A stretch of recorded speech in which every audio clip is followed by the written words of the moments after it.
Olá pessoal, República Velha 2.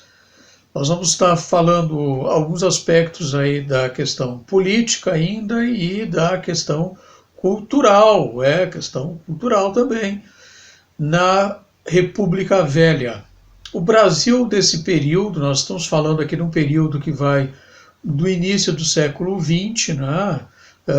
Anos aí 1889 até os anos 1930. Mas nós já falamos aqui dessa parte mais inicial no primeiro vídeo aí sobre a República Velha. E agora nós vamos pegar mais aí a partir de 1910, ou um pouquinho antes ainda, né? Vamos falar sobre a questão de Canudos, aí da Guerra de Canudos, que ainda é nesse período final aí do século XIX, mas que já fazia parte da República Velha, né? Os anos. É bom te lembrar que nos anos 20, esse período aí, então, dessas primeiras décadas, né, do século XX, no Brasil, houve uma série de inovações nas cidades, principalmente cidades capitais mais importantes naquele momento, né, como próprio Rio de Janeiro, São Paulo, né? Então, se viu ali os primeiros automóveis circularem, né? Nessas cidades, uma novidade enorme, né? Um automóvel, aqueles Ford, né? Chamava a atenção de todo mundo que andava pela rua, né? E é claro que só os mais ricos podiam comprar, né? Porque não havia ainda no Brasil fábricas, né, montadoras de automóveis naquele momento. Tinha que trazer de fora, tinha que importar. Não era qualquer um que podia fazer isso, né? Então os automóveis, eles começavam a circular, chamando a atenção. A energia elétrica também, né? A lâmpada elétrica, enfim, eram novidades aí, sobretudo para a classe mais rica, que podia pagar por essa tecnologia, tá? Porque a grande parte da população, por exemplo, não tinha acesso a isso, tá?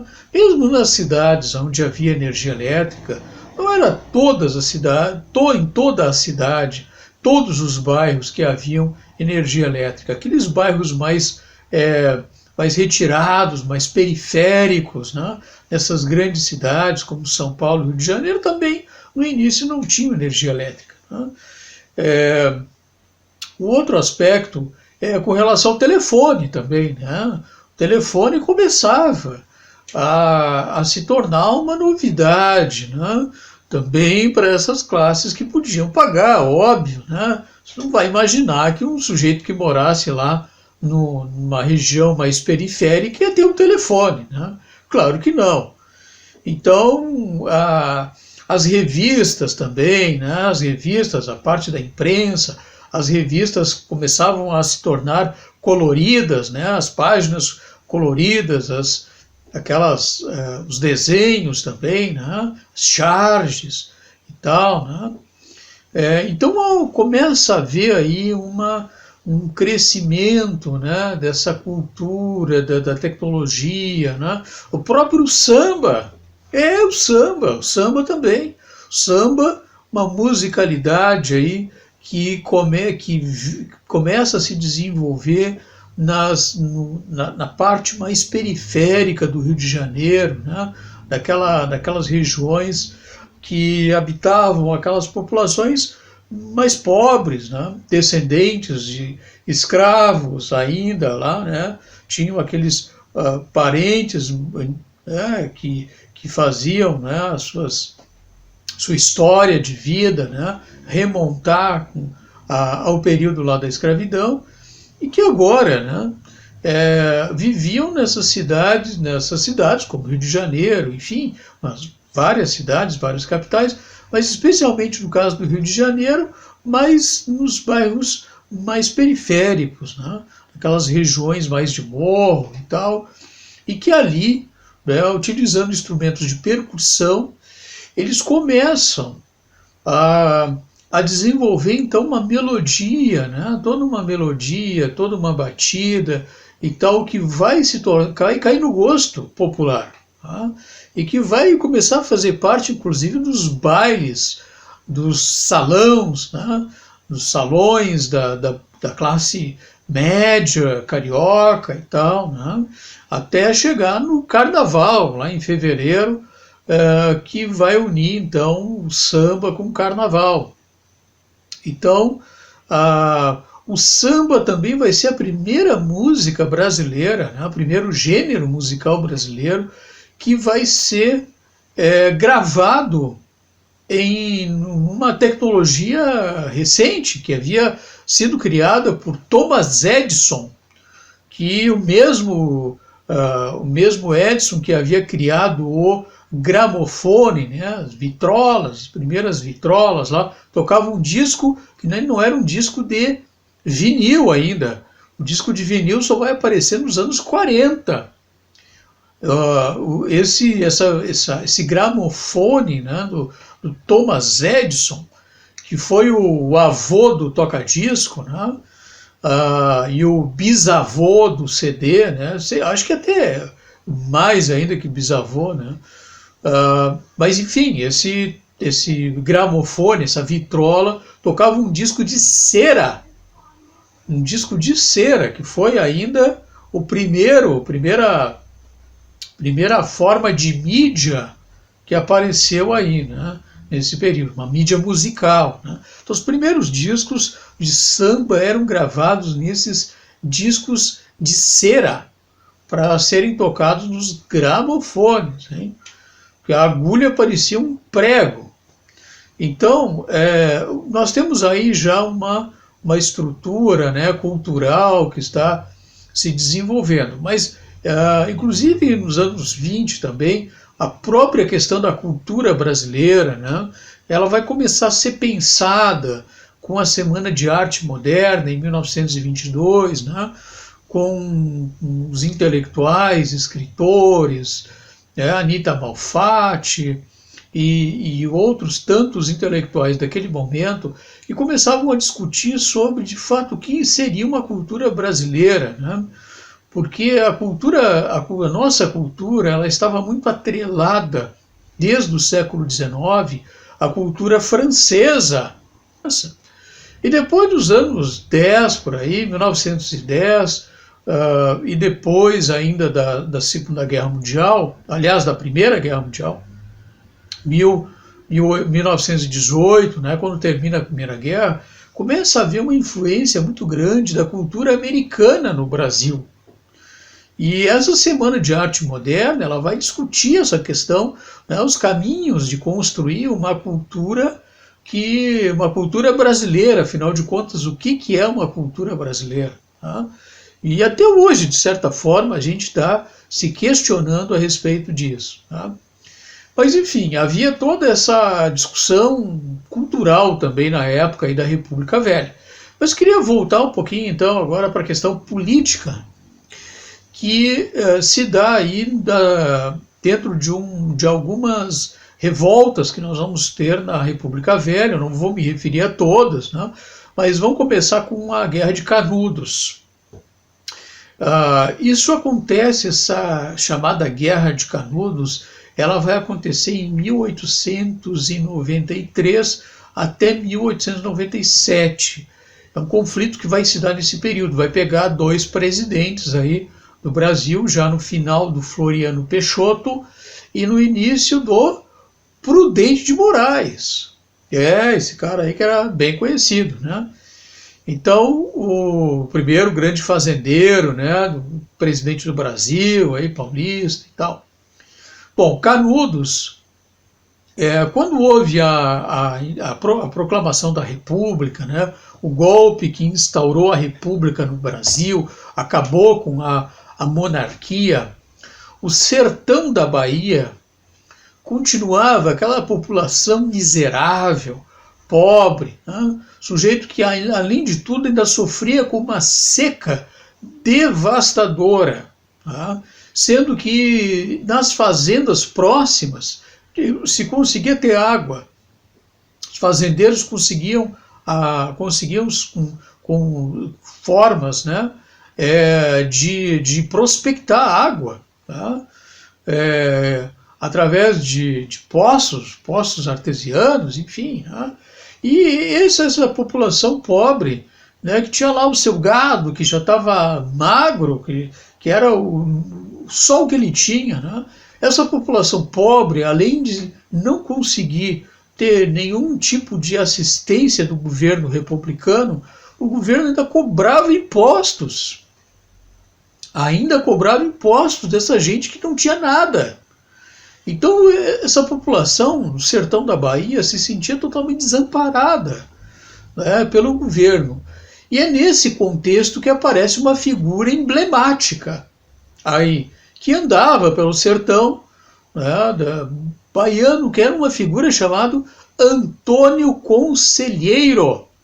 O Antônio Conselheiro era uma espécie de profeta católico, né, uma figura messiânica, né, que representava até do ponto de vista da aparência, né, um pouco da imagem assim de Jesus Cristo, né, pelo menos essa imagem conhecida, né, e os cabelos grandes, sujeito com uma túnica e tal.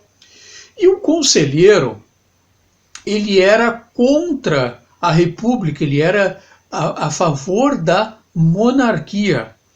Então ele começou a andar pelo sertão, arregimentando, né, aquelas pessoas, aquela população mais pobre, uma expectativa de que eles pudessem construir uma comunidade autossuficiente, ou pelo menos que eles pudessem ali trabalhar, construir uma cidade, escolas, ter uma vida mais digna do que aquela que eles até então tinham. E essa população, o conselheiro andava caminhando, né, pelo sertão, passando por vilarejos, e fazendo essa proposta para essas pessoas, e muitos indivíduos, muitas famílias passavam a abandonar aquelas casas de barro miseráveis que eles tinham e seguir o conselheiro, né, na esperança de uma vida melhor. E assim foi que eles fundaram então a comunidade de Belo Monte, né, numa região lá no sertão da Bahia. E a cidade de uma comunidade conhecida como comunidade de Canudos, né? E ali então eles começaram. O conselheiro era uma espécie de governante, né, dessa cidade. Ele era uma espécie de mentor, assim, que orientava, né, tanto do ponto de vista religioso, porque ele era católico, né, defendia o casamento religioso como sendo o casamento verdadeiro, né, e era contra o casamento civil. Então, essa comunidade ela chegou a ter uma população de em torno de 40, 45, 50 mil habitantes, né? E o que acontece é que muitos fazendeiros daquela região começaram a se tornar descontentes, começaram a perceber que muitos dos seus empregados que eram explorados nessas fazendas terminavam indo embora para Canudos. Em Canudos eles tinham terra, eles trabalhavam, eles dividiam aquilo que eles produziam, né? Tinha uma guarda católica, foi criada pelo conselheiro, né, para proteger aquela cidade, né, uma verdadeira cidade com muralhas, né, uma coisa assim até meio, né, guardadas as proporções, né, poderia dizer uma coisa assim, meio medieval até, né. E o que acontece é que os fazendeiros queriam acabar com Canudos. A Igreja Católica também era contra conselheiro, porque o conselheiro estava tirando, inclusive, as pessoas dos padres, né? Ele estava cumprindo o papel que os padres não faziam, que era de consolar aquela população pobre, né? Então a igreja começa a ver o Antônio Conselheiro como um sujeito perigoso para a própria igreja, né? Então, é dessa questão que o próprio governo da República vai, então, sofrer pressões para ir acabar com Canudos, né? Para prender o conselheiro, né? No início, ou matá-lo mesmo, né? E, consequentemente, o governo mandou exército, né? Exército para fazer expedições até Canudos e prender o conselheiro. Só que o que eles não imaginavam é que aquela população pobre, ela tinha se armado e ela vai enfrentar o exército. Né? Há 4 tentativas, na verdade há 4 expedições contra o arraial de Canudos, né? Para prender ou matar o beato Antônio Conselheiro. Né? E curiosamente, as 3 primeiras expedições, os sertanejos ganham. Né? Os sertanejos vão derrotar o exército brasileiro. Imaginem isso. Né? O exército tinha pelotão de quase 10 mil homens, eles eram derrotados pelos sertanejos de Canudos. Né? Até a última batalha, que é a 4ª expedição, que aí o governo da República manda, né, já com Prudente de Moraes, manda então um exército de primeira linha. Né? E aí eles conseguem, de fato, invadir a cidade, destruir com canhões, né? E o conselheiro é morto. Né? E grande parte daquelas pessoas lá, aqueles sertanejos, foram mortos, né? de uma forma infame pelo governo da República. Tá? Então o pessoal de Canudos contestava essa miséria, defendia a monarquia, né, fazia oposição à estrutura fundiária, né, à divisão da terra que se tinha na época, né, onde poucos tinham muita terra e muitos não tinham terra, tá? Que até hoje é assim. Né? Então, eles propunham, na verdade, uma sociedade alternativa em Canudos, onde eles se recusavam a pagar impostos para o governo que nada lhes havia dado. Tá? Então, infelizmente, Canudos, né, entrou para a história como uma comunidade que foi massacrada, tá, por lutar por dignidade. Essa é a questão. Tá? Uma outra, inclusive aqui só para lembrar, né, fazendo uma ponte aí com literatura, essa história de Canudos foi retratada num romance muito importante, tá, escrito por Euclides da Cunha, chamado Os Sertões. Tá? Então, assim, talvez se trabalhe isso em literatura também aí. Tá?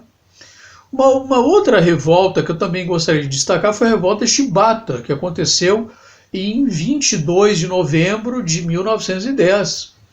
E a revolta da Chibata, ela foi chamada assim porque ela se deu dentro da Marinha Brasileira, aonde os oficiais brancos da Marinha Brasileira, eles ainda nutriam uma mentalidade senhorial escravista.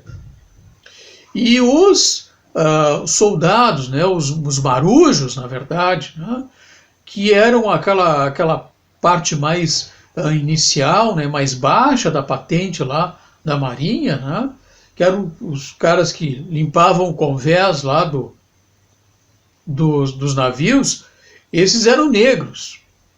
Né, e tudo aquilo que os marujos, né, que os marinheiros faziam, né, os marinheiros negros faziam eventualmente faziam errado, ou tinham dificuldade para fazer, ou faltava alguma coisa, enfim, eles eram severamente castigados, punidos com chibatadas. Essa é a questão. Tá?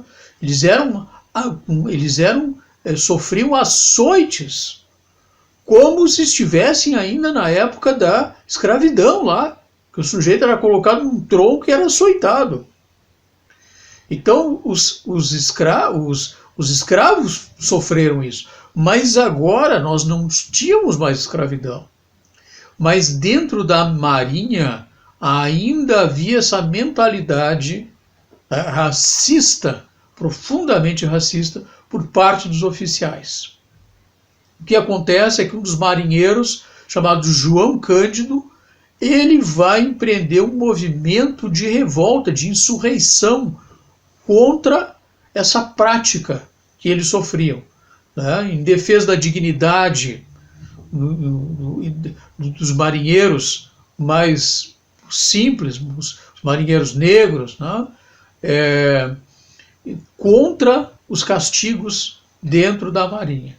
E é claro, né, que essa prática termina essa revolta termina não sendo vitoriosa, porque eles tinham contra eles toda a força, toda a estrutura, não é, do governo, que era contrário, né?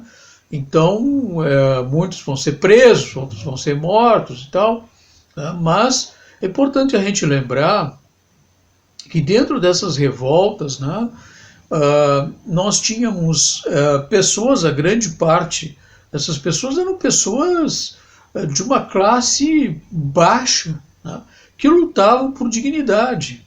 Essa é a questão. Tá?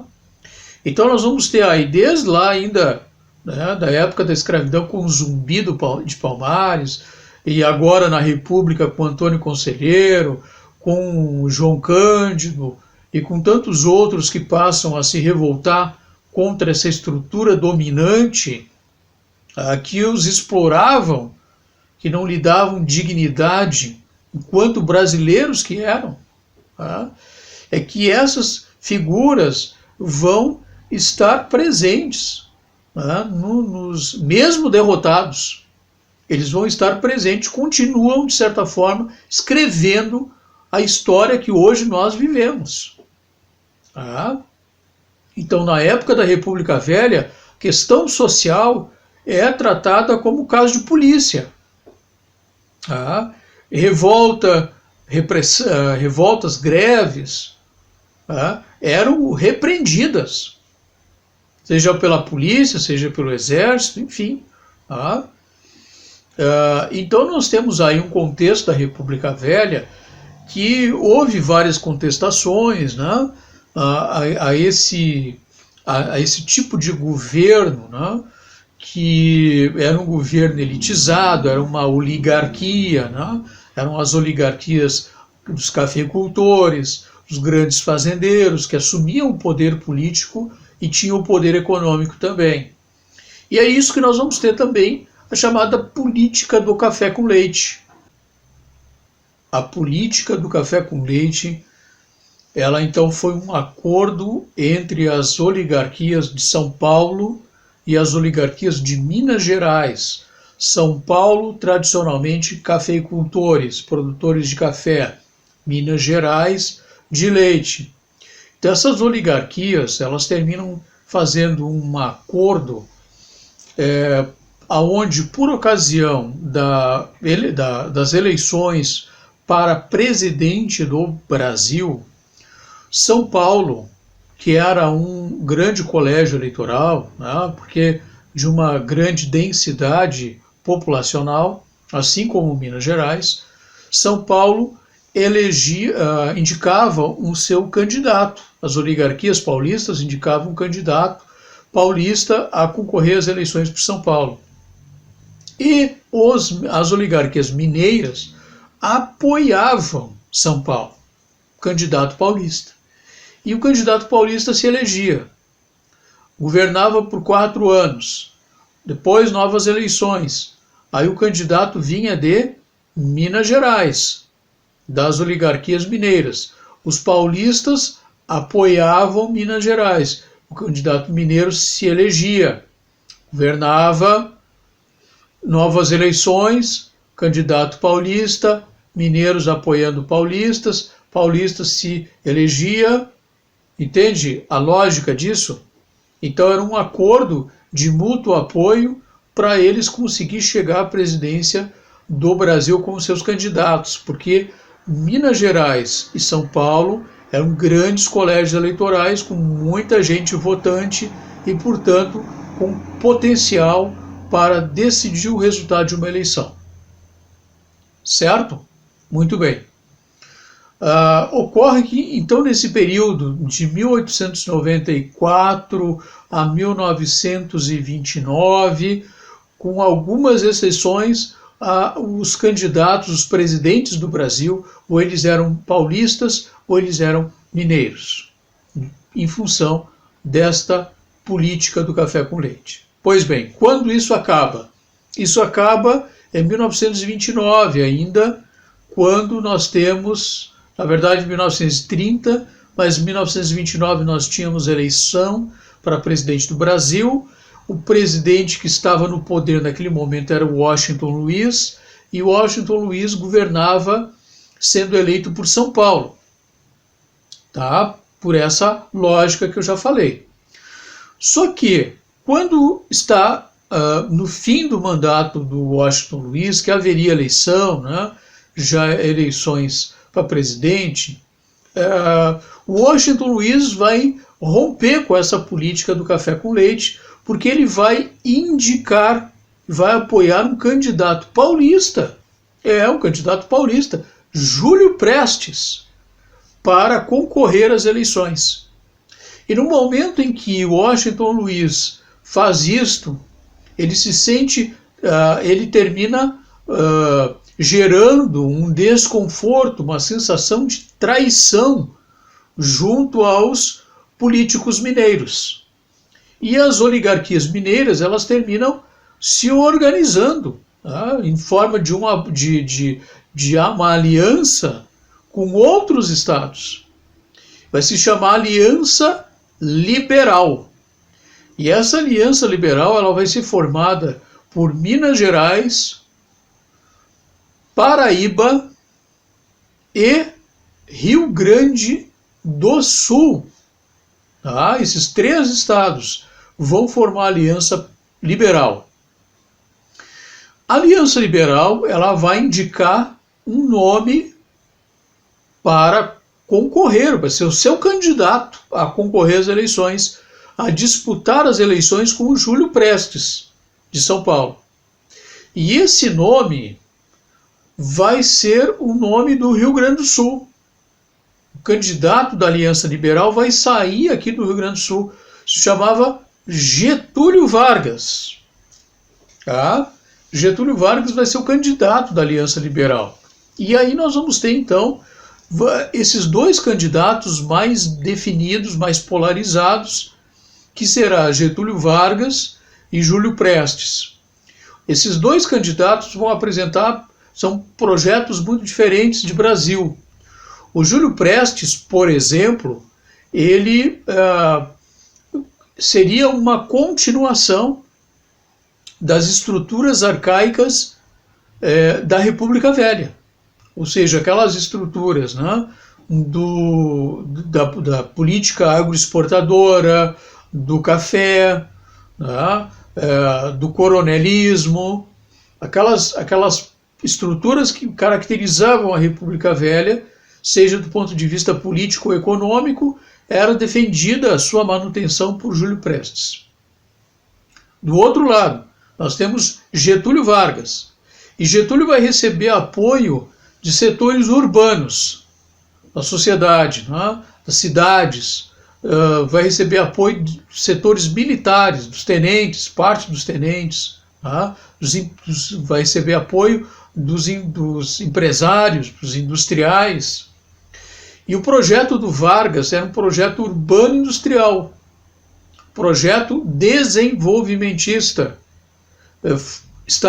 organizado em cima de uma perspectiva de estímulo ao desenvolvimento industrial do Brasil e da sua urbanização. Dois projetos diferentes. Eleição. Quem ganha? Quem ganha as eleições? Em 1930, a eleição é vencida por Júlio Prestes. Júlio Prestes vence as eleições. Só que o resultado dessa eleição não é aceito pelo grupo da Aliança Liberal. O grupo do Getúlio, ele considera, argumenta que as eleições foram fraudulentas, porque nesse período até morto votava, tá? Porque não tinha controle maior sobre as eleições, não havia um ministério um setor, né, um setor eleitoral, né, da justiça eleitoral que pudesse organizar e ter uma fiscalização mais eficiente. Então, o grupo da Aliança Liberal considerou que a vitória do Júlio Prestes foi uma vitória fraudulenta.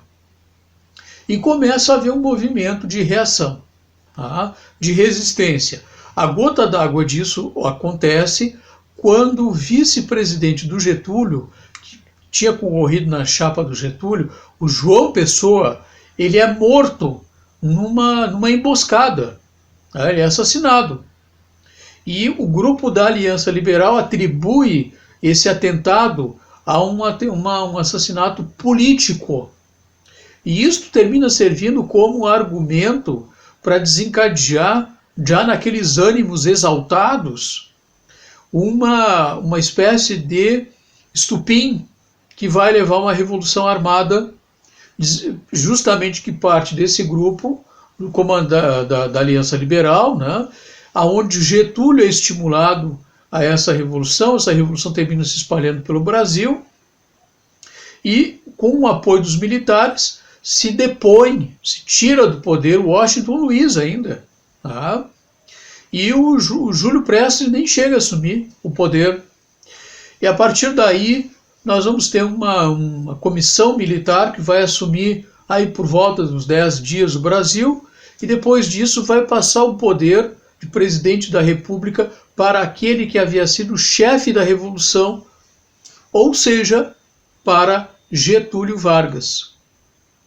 E Getúlio vai assumir, em 1930, como presidente do Brasil, presidente provisório, através de uma revolução armada. Certo? Essa revolução de 1930. Que ele deveria ficar no poder provisoriamente até organizar novas eleições. Só que o provisório do Getúlio dura 15 anos. Na verdade, ele não fica provisório, né? Ele vai dar origem a uma era, pelo tempo de 15 anos que ele se mantém no poder, a chamada Era Vargas, que a gente vai ver ainda aí nos próximos capítulos.